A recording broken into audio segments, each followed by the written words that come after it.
la sesión. Voy a ir dando acceso conforme vayan solicitando. Gracias por estar puntualmente como siempre. Déjame compartir la pantalla.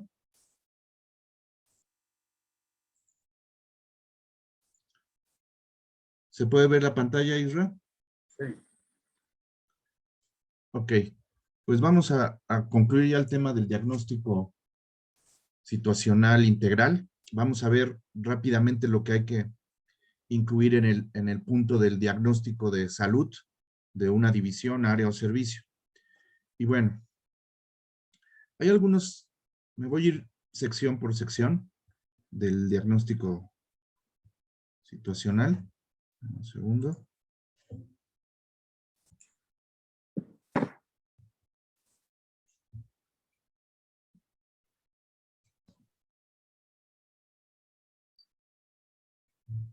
Bueno, hay algunos aspectos que van de manera muy general. Por ejemplo, eso lo van a tener en todas las divisiones y se refiere más bien a los aspectos generales de la unidad.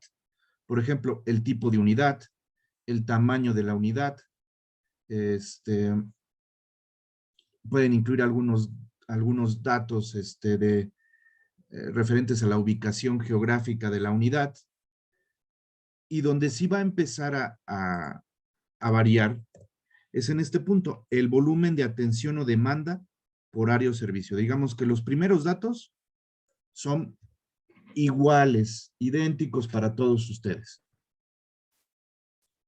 Tienen que ver con los datos o los aspectos generales de la unidad. Esos datos ya los deben de tener, por ejemplo, el tipo y tamaño de la unidad, ya los deben de tener ustedes en algún lado, ya están clasificados, deben de estar clasificados como unidad hospitalaria o como unidad de alta especialidad, no sé cuál de las dos, ¿sale? La ubicación geográfica, esa pues creo que la pueden sacar muy rápidamente del INEGI, y sobre todo marcar, por ejemplo, el área de influencia que tiene el hospital. Ahorita les muestro un ejemplo. Denme un segundo.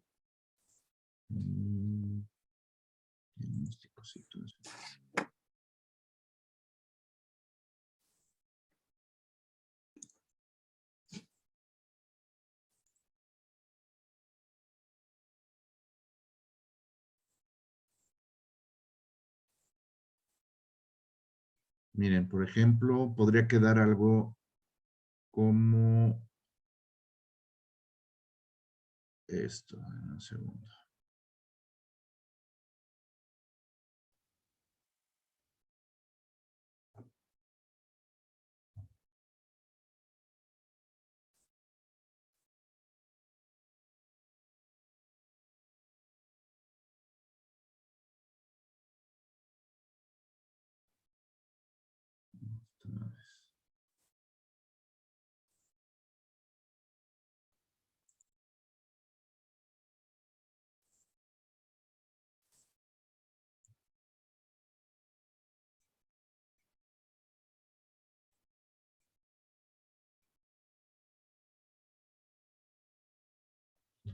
Por ejemplo, aquí, la clave CLUES es X, ya deben de tener ustedes asignada una clave. El tipo de establecimiento es unidad de hospitalización.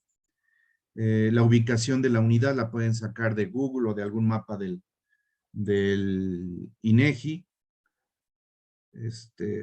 donde se encuentra ubicado. Esto pues podría complementar, insisto, es a nivel hospital, los metros cuadrados en los que está el hospital. Y luego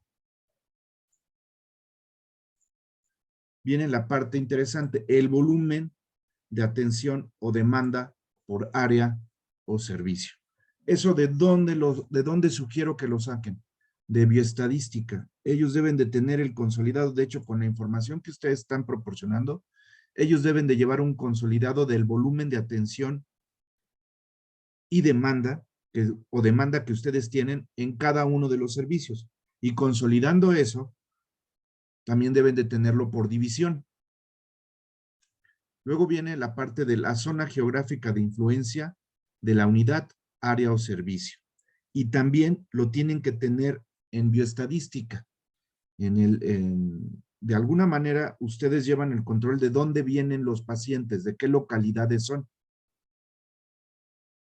Ya lo habíamos platicado que, bueno, X porcentaje viene del agua azteca, otros de la zona metropolitana, de otras localidades o municipios. Y por área o servicio sí es interesante que ustedes muestren una tabla donde venga ese desglose. ¿Cuál es la zona geográfica de influencia? Y se vería a nivel hospital algo como esto, déjenme ver. De hecho, yo sé que tienen datos de la zona geográfica de influencia, tienen datos para identificar cuáles son los principales municipios.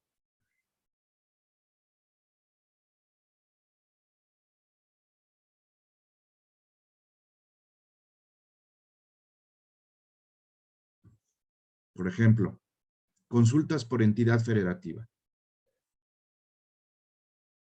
Y esto sí lo pueden ustedes obtener de bioestadística o de sistemas. ¿Okay? Y lo pueden tener desglosado también por municipio.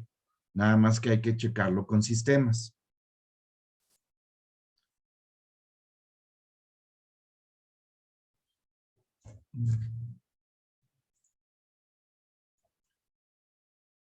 Juan Manuel. Sí, Arturo. En esta parte, ¿para qué crees que nos sirva tener ubicado esta parte a nivel hospital y a nivel servicio? Para planear. Sí, pero específicamente, ¿qué podríamos obtener, sobre todo de estos últimos dos puntos? Si logramos obtenerlo por servicio, por división. Pues las causas más frecuentes de demanda de servicios, Ok. las patologías más frecuentes en donde se tiene que concentrar mayor cantidad de médicos o de especialistas. Exacto. Eso incluso, por ejemplo, a tu área te sirve para planear pues, el volumen de especialidades o de especialistas que vas a estar manejando para efectos de enseñanza.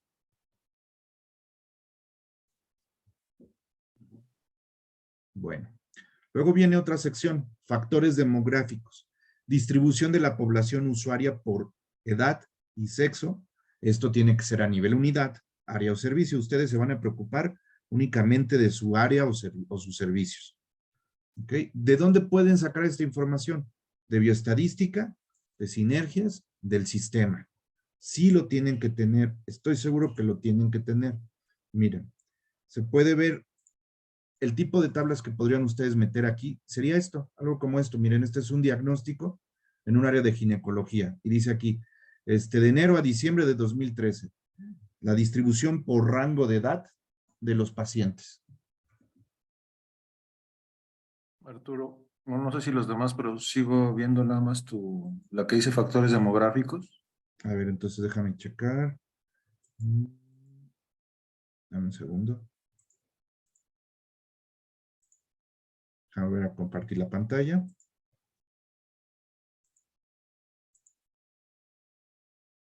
Ok. ¿Ya se ve? ¿Un PDF?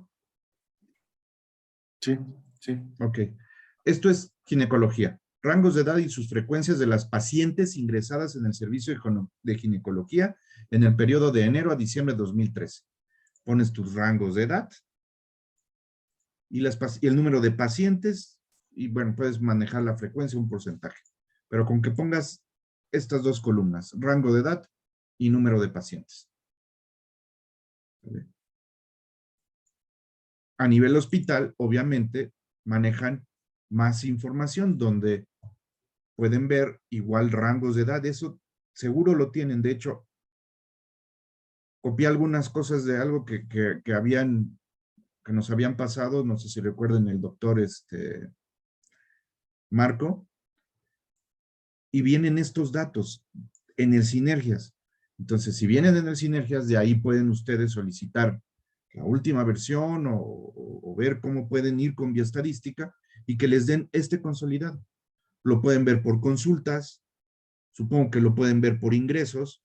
Miren aquí consultas, femenino, por edades, primera vez, subsecuente, masculino.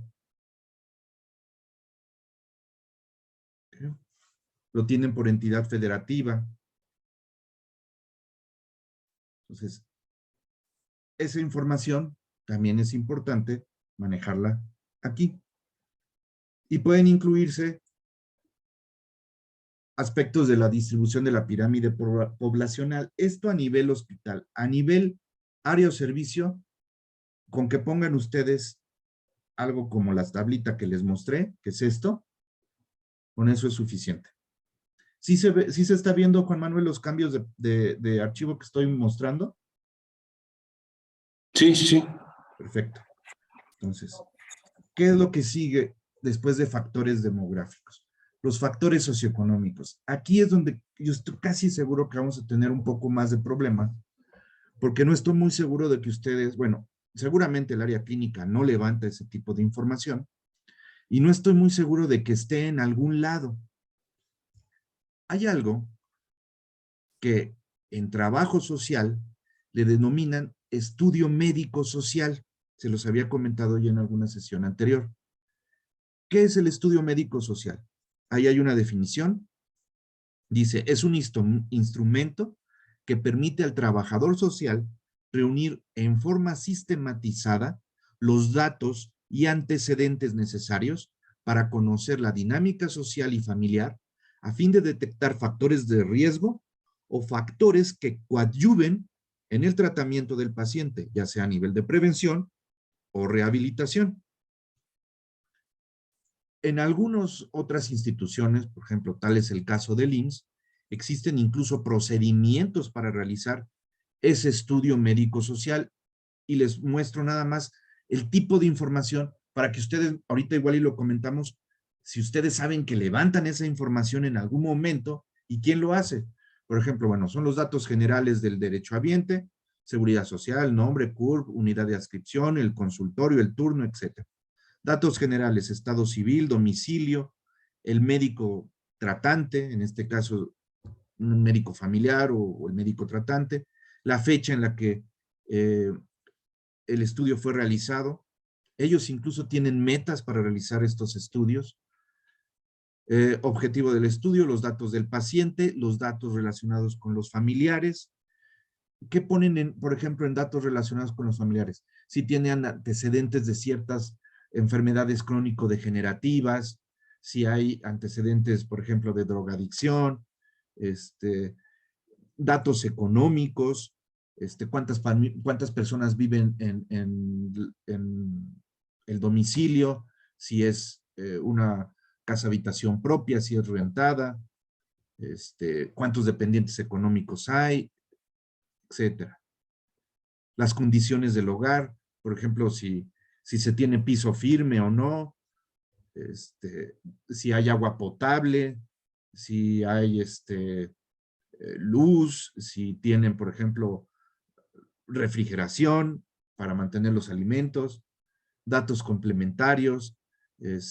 Luego viene aspectos relacionados con el diagnóstico de social médico del paciente, es decir, algunas recomendaciones que el propio trabajador social puede emitir que puedan ser de valor o de ayuda para el tratamiento, el diagnóstico de la familia y un plan de tratamiento social o de apoyo, a veces en algunos tipos de patologías o de procedimientos requieren incluso de cierta red de apoyo y ahí es donde podemos o el trabajador social canaliza a una red de apoyo externa a los familiares o al paciente. Las acciones que se realizan y se termina el documento. Realmente, si se fijan, es una especie de estudio socioeconómico, pero más orientado a identificar factores de riesgo y ciertos aspectos que puedan influir en el tratamiento y o rehabilitación del paciente. Y de ahí, si se tiene una base de datos y realmente se lleva esto, se pueden obtener datos como este: nivel de ingresos, ocupación, nivel de educación, condiciones de vivienda, alimentación, aspectos culturales relevantes, grupos étnicos, actividades recreativas, adicciones, entre otros que son factores socioeconómicos y que vale la pena conocer para ver el tipo de, de población usuaria que estamos manejando. Yo sé que es muy diversa en el hospital, pero en función de conocer exactamente el volumen de un tipo u otro de usuario, podemos, por ejemplo, lanzar campañas de sensibilización, de concientización, o incluso se puede ver si vale la pena o no invertir en algo de infraestructura para ellos. ¿Sí me explico?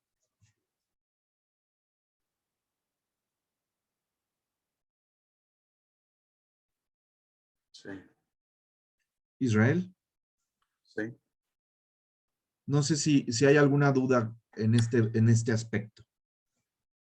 O sea, yo, por ejemplo, sí sé que trabajo social hace el estudio socioeconómico y algunos, cuando he leído el expediente, al final viene una hoja donde recaba de cada paciente Okay. todos estos aspectos sociodemográficos y socioeconómicos, incluso de cuánto gana.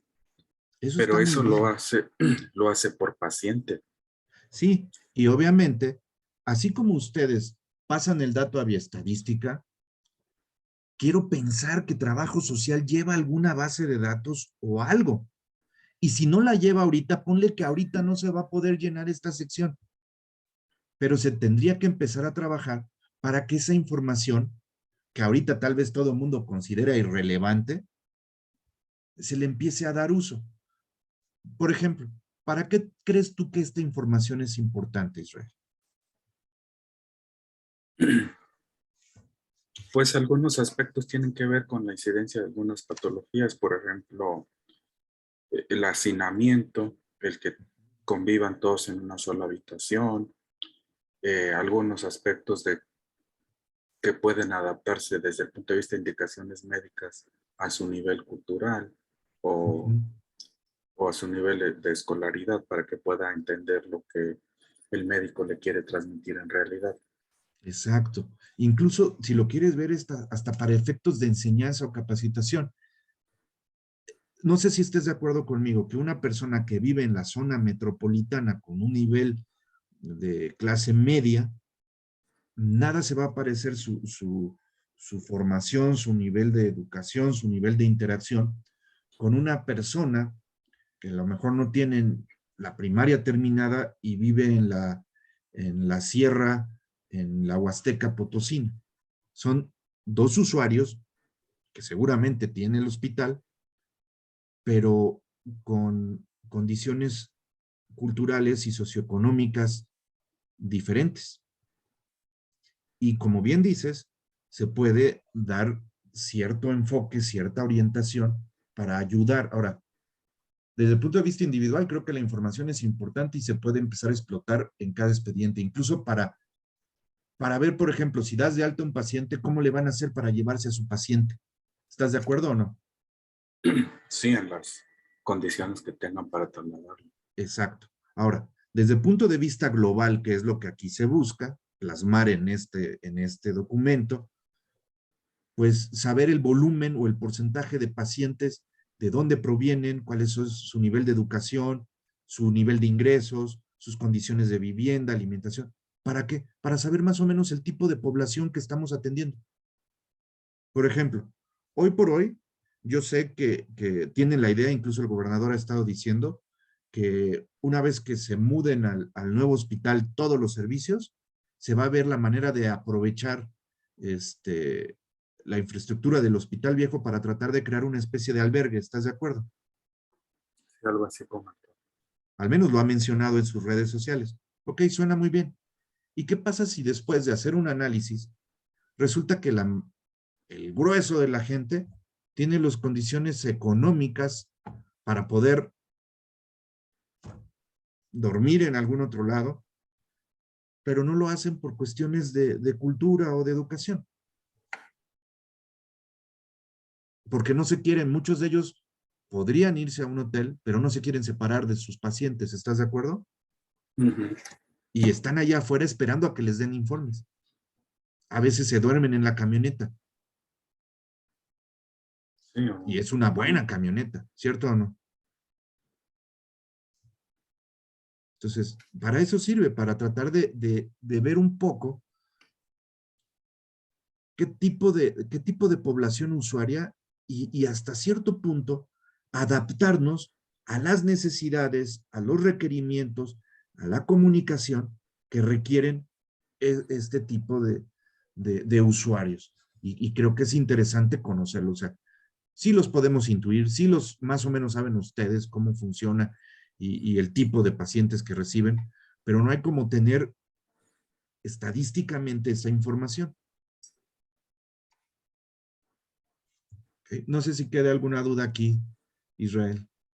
no. Ok. Habrá que preguntar a Trabajo Social si ellos tienen o si pasan esa información a algún lado o si solo lo hacen y como dices tú, lo hacen por paciente, lo anexan al expediente y luego nadie más consume esa información, que sería muy triste, ¿estás de acuerdo? Sí, porque pues se quedaría ahí. Sí, de hecho, si lo ves fríamente, están haciendo un esfuerzo, están trabajando en algo que nadie consume en términos de información, que tal vez ya ni ellos vuelvan a consumir desde el punto de vista de trabajo social para después decir, ok, si mi compañero en X turno levantó esta información y ya desde aquí puedo ir previendo que cuando den de alta al paciente va a requerir estos apoyos, pues los voy buscando, pero si no vuelvo a ver esto hasta que dan de alta y ya ni toco el expediente, pues entonces la información no se está utilizando. Luego viene aspectos, factores del medio.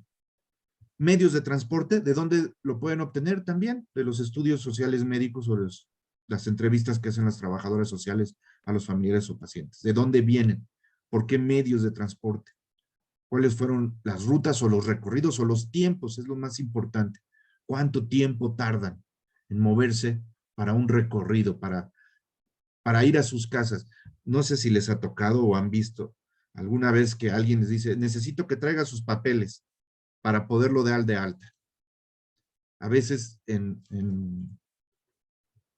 por ejemplo, cuando das de alta un binomio y le pides al familiar que traiga sus papeles, pero vienen de la Huasteca y no se trajeron nada. ¿Cuánto tiempo hace? Entonces, sí es importante saber de dónde vienen y en promedio cuál es el tiempo de recorrido. Y estoy seguro que en algún lugar plasman eso. Nuevamente aquí, acceso a agua potable, el manejo de basura, tiene que ver con el estudio médico-social, otros contaminantes físicos del medio, pesticidas, fertilizantes, gases tóxicos, radiación, todo aquello que pueda surgir en una entrevista derivado de que está interactuando el trabajador social con los familiares, con el paciente y tratando de levantar la mayor cantidad de información posible que pueda ser útil para determinar factores que pueden incidir sobre su salud, sobre el tratamiento, sobre su rehabilitación. Fauna nociva, transmisora del medio ambiente o en las viviendas, los riesgos de catástrofes, sequías, incendios, inundaciones, sismos, etc. ¿Okay? Y son, insisto, aspectos muy generales que si los tienen identificados en su población usuaria por área o servicio, está de lujo. Y luego ya venimos con la parte que creo que sí van a tener, tasa de morbilidad por área o servicio, tasa de mortalidad general y específica por edad, género, motivos de atención. Aquí es donde están las principales patologías atendidas, por ejemplo, en consulta externa o los principales procedimientos quirúrgicos, el análisis comparativo de los principales indicadores de salud, variaciones estacionales, variaciones cíclicas, curvas epidémicas, canales endémicos, comparación de incidencias con otras unidades o servicios de la zona, comparación de prevalencias, y si no, por lo menos deberíamos de tener hasta aquí estos primeros tres datos: tasa de mortalidad, de morbilidad y las principales patologías. Si podemos tener un análisis comparativo de los indicadores, de lujo. Pero si no, por lo menos estos 3 puntos. Y sería algo como esto. Las principales patologías. Primeras causas de ingreso o los principales diagnósticos atendidos.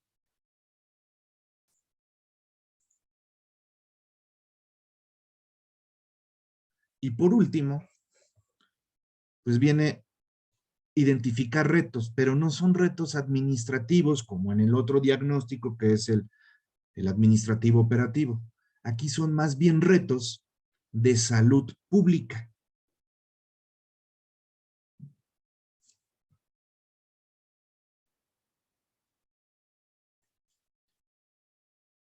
Juan Manuel.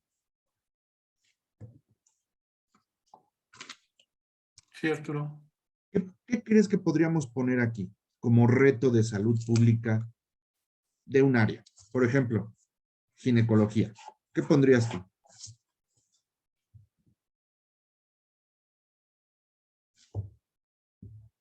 Pues, bueno, siempre tienen aunque generalmente sí lo logran, pero la mortalidad materna que sea nula o cero, Ok, o la menor posible. ok.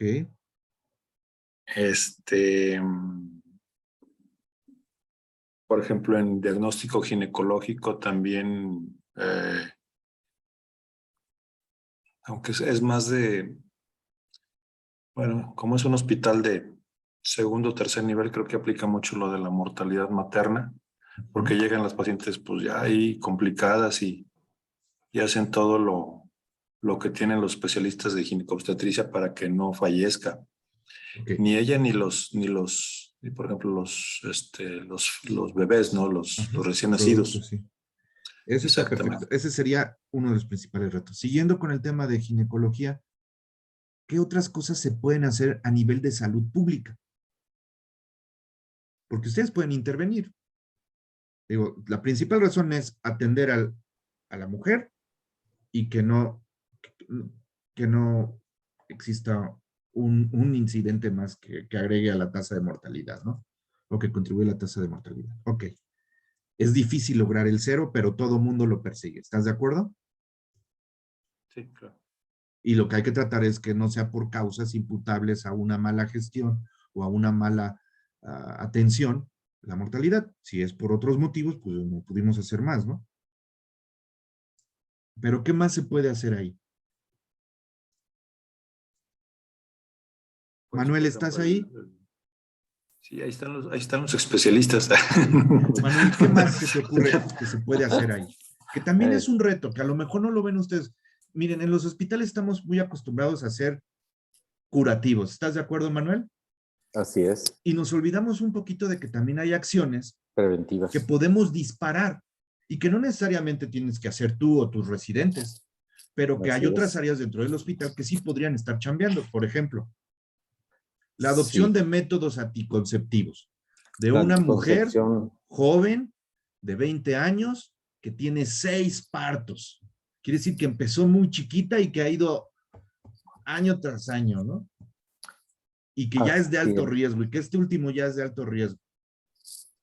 Sí, correcto. Digo, siempre la medida preventiva para disminuir morbilidad y mortalidad materna es la planificación familiar. Okay. Sé que es complejo, por ejemplo, por parte de ustedes, hacer algo, pero pueden emprender acciones conjuntas con otros servicios como el de trabajo social o como el de enfermería y tratar de abordar, respetando lo que veíamos, por eso es importante la información anterior, respetando cultura, respetando nivel de educación, tratando de incidir para recomendar la adopción del método anticonceptivo y tratar de sensibilizar a esa mujer que si vuelve a tener otro embarazo, está en riesgo su vida, la del bebé en turno, y dejar huérfanos a 6 chiquitines. Y sí, eso sí es importante. De hecho, hace como 6 años más o menos, que tuvimos un repunte de lo que fue el embarazo en población adolescente. Ujú. Fuimos algunos de nosotros, de ahí, ginecólogos, al COVACH y al CONALEP, y dimos unas pláticas de anticoncepción, precisamente para mitigar ahí, bueno, la fertilidad. Y ustedes pueden, tal vez no hacer ese tipo de pláticas, pero la información que ustedes generen sí podría servir de insumo para las políticas de salud y los programas de salud pública del primer nivel de atención que tendrían que estar coordinando a nivel servicios estatales de salud, porque ahí hay una dirección de salud pública, ¿estás de acuerdo? Y Correcto, hay muchos programas y hay un primer nivel de atención que tiene que estar haciendo su chamba. así es. Y de verdad, con el volumen de atención que ve el Hospital Central, si saliera estadística y de los retos, independientemente de lo que ustedes podrían hacer o tratar de incidir con acciones propias, si además de esto generan estadística o información contundente que puedan proporcionar o que proporcionen decir, está pasando esto, hagan algo, con eso ya es una acción para atender un reto, un problema de salud pública. Y lo que estás comentando, tal vez no ir a un COVACH, pero sí tratar de sensibilizar a la paciente. Sí, a lo mejor de 10 pacientes, solo una te dice que sí al método anticonceptivo. Si te dice que sí, vas. ¿Estás de acuerdo? Sí, Y de de ahí acuerdo. ya estás contribuyendo. Y puedes manejar un indicador. Y ese indicador se puede empezar a ver visible de cómo puede ir en aumento y obviamente con todo lo que implica hacerlo de la manera correcta, ¿no? De hecho, el dato que sí tengo y el indicador que sí manejo, pues es el de la anticoncepción post-evento obstétrico. O Ujú. sea, el de la paciente que acaba de ir y atenderse por cesárea, por parto, por un aborto, se tiene que ir con un método anticonceptivo, al menos para Eso, evitar el siguiente embarazo. ¿Sí? eso está excelente. Y eso es algo que puedes poner como un reto de salud pública. Sí, tú tienes otros retos de índole administrativo y operativo para incrementar la capacidad de tus servicios, la calidad y seguridad de tus servicios. Y tienes que ser más eficiente en la gestión, en la administración del recurso humano, en el control de tus insumos, en la planeación, en la programación de tu servicio. Eso es administrativo operativo. Pero a nivel salud pública, acabas de mencionar, podemos tratar de incidir en la adopción de métodos anticonceptivos y esto es lo que hemos estado haciendo en el servicio y así se ha estado comportando. Hace un año, el porcentaje de adopción de métodos anticonceptivos era solo del 3% de las pacientes o del 2% de los pacientes.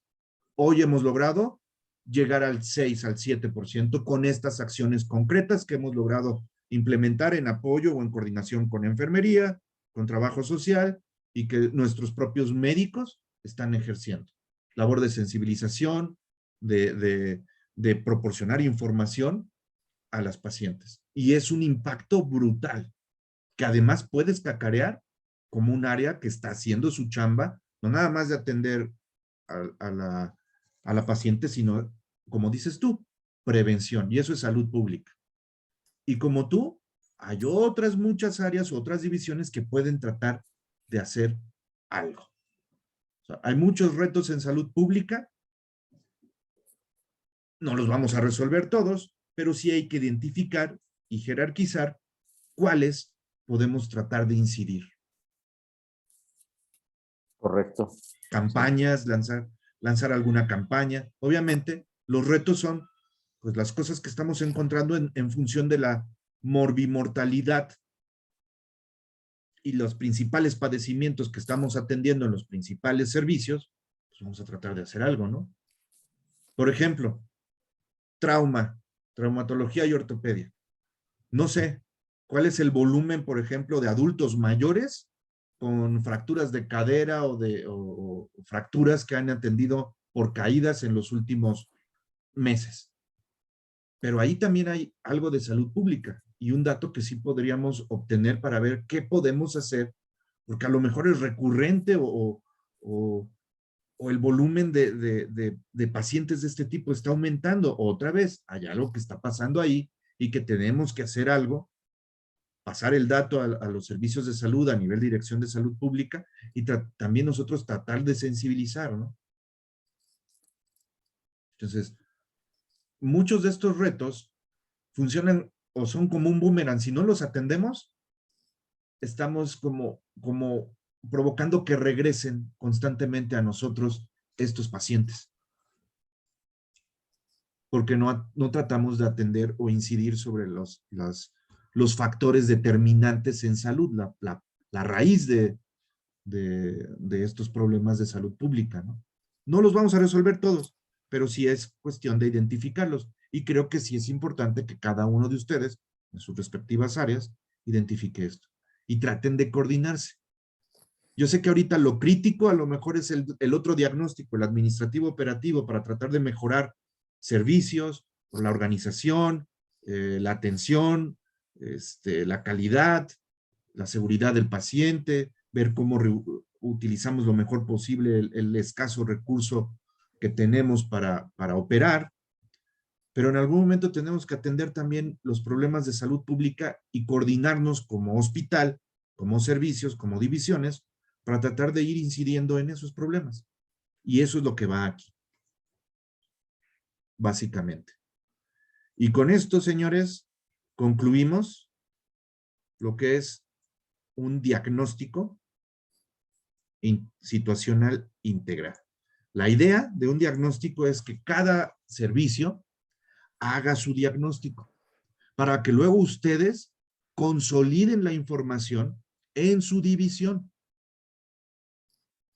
de los servicios que están bajo su responsabilidad y ustedes entreguen un consolidado, un resumen se puede decir, con todos los demás diagnósticos adjuntos.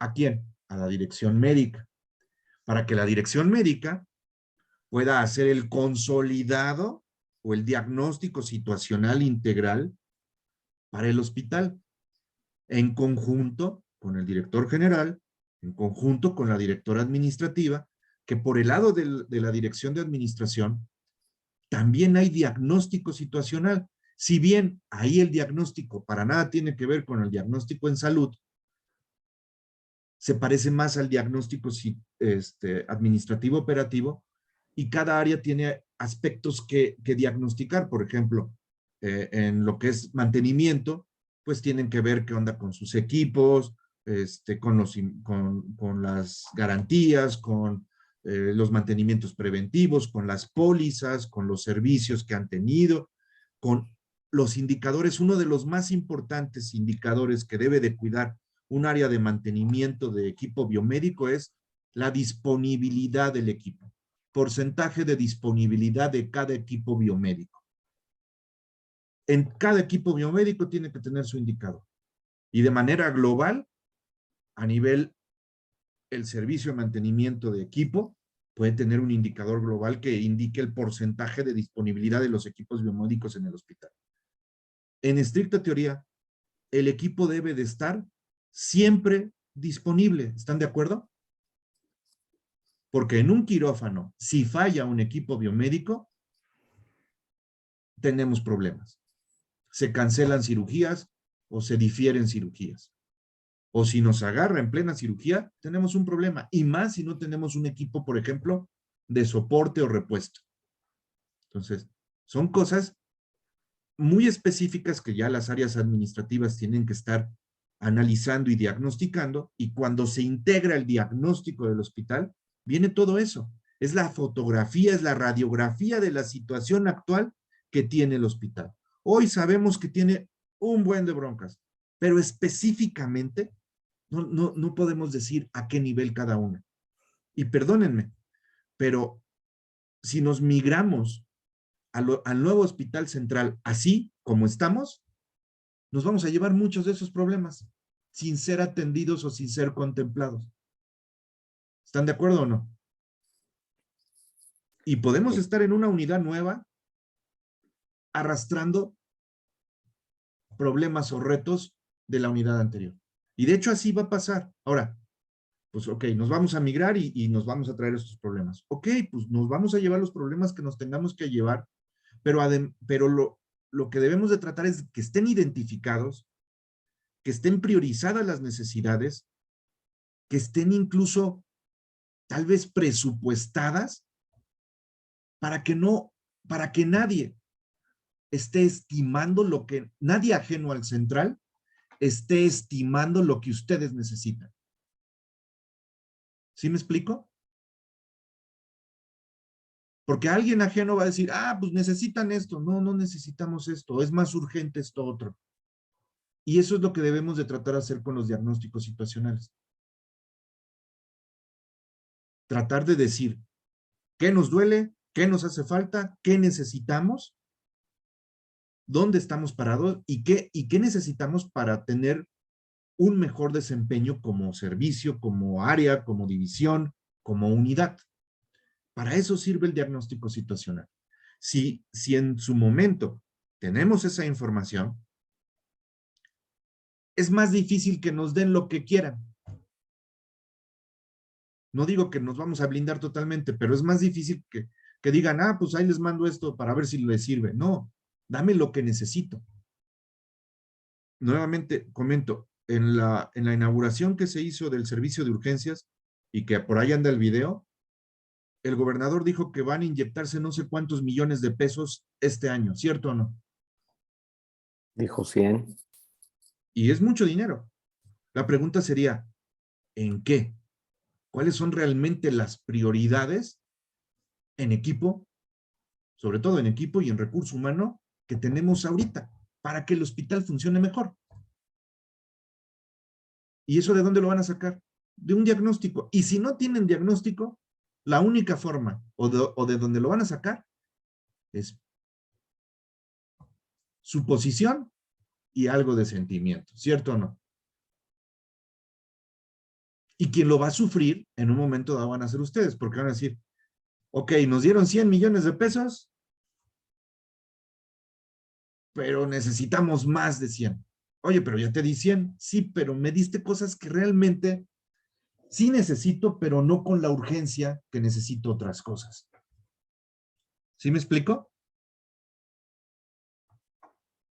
Por ejemplo, ahorita, en términos de equipo, ¿qué te urge a ti, Manuel, en tu servicio o en tu división? Así que dices tú, mira, si nos dieran eso, nos dan un trancazo a la operación, nos dan una ayuda brutal en la operación y mejoraría la productividad y la calidad de la atención y la seguridad del paciente.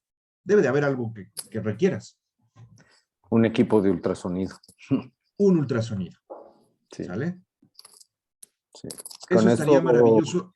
Sí, mira, si tuviera dos equipos dos equipos de ultrasonido en buen estado, obviamente tendría menos ingresos, o sea, valoraría mejor a mis pacientes, Mira, eso está tendría mejores excelente. resultados. De hecho, ese análisis ya lo tienen ahí en la Secretaría de Salud, fue de lo primero que hice, con justificación, obviamente. Y está bien. Ahora, ¿metes las manos al fuego porque esté sobre el escritorio de alguien que realmente esté tomando decisiones?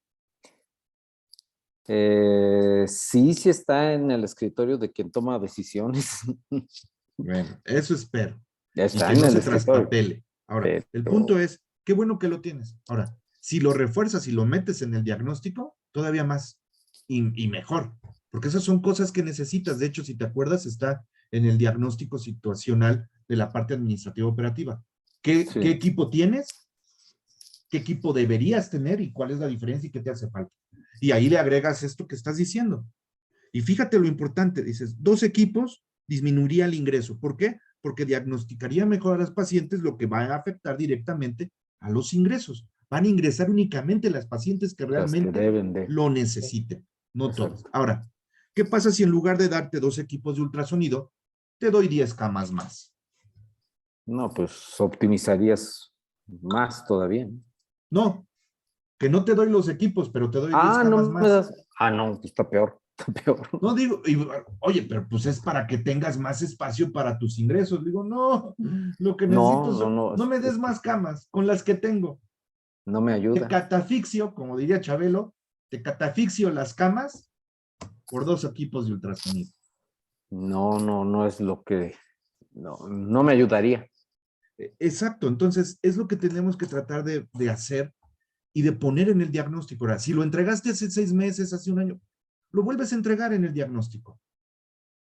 Y eso es esa es la información crítica que a lo mejor tienes que empezar a tratar de mover y decir, ¿qué onda con mis equipos? Eso sí es parte de tu gestión, de tus prioridades de gestión.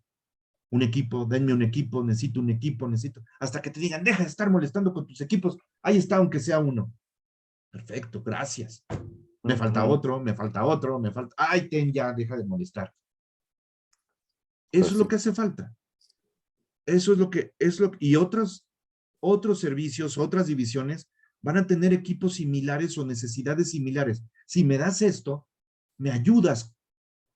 De nada sirve que me des esto otro. Sí me sirve, pero no igual.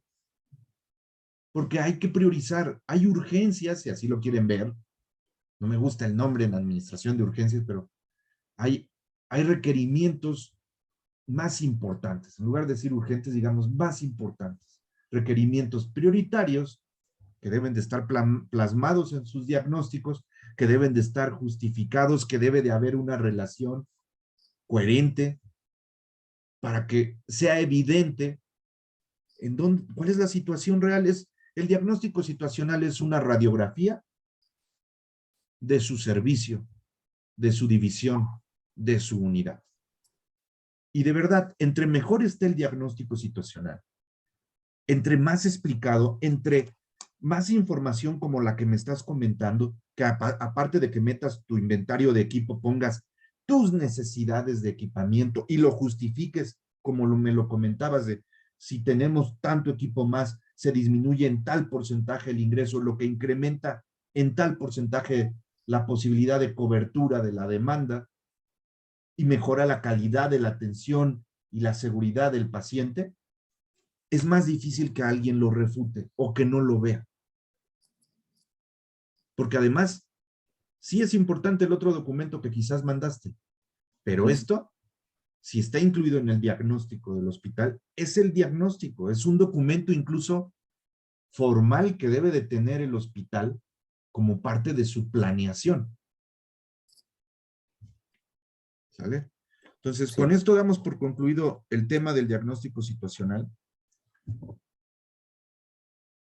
Necesito que, para efectos de lo que hayamos comentado de ir generando evidencia, desarrollen por lo menos el diagnóstico administrativo operativo, si no de toda su división, de un servicio, para tener evidencia de que ustedes pueden y saben cómo aplicar este documento. Ya suena más accesible. ¿Estás de acuerdo, Martín?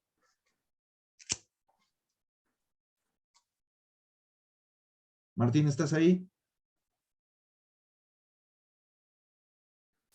Sí, más que estoy con el audífono. ¿Sí escucha? Sí, entonces, acuérdense que necesito empezar a generar evidencia. Entonces, para la parte del PAT, ya les decía que no quiero sus 15 retos o sus 10 retos, quiero un solo reto bien desarrollado, bien estructurado. Un reto, el que ustedes quieran, uno, bien hecho. No es todo, para efectos de tener la evidencia, para, digamos, de evaluación. Y del diagnóstico, el diagnóstico de un servicio. Tú tienes 16, está cañón que tengas toda la división, ok. Y más si no tienes el apoyo de todos tus jefes de servicio, ok.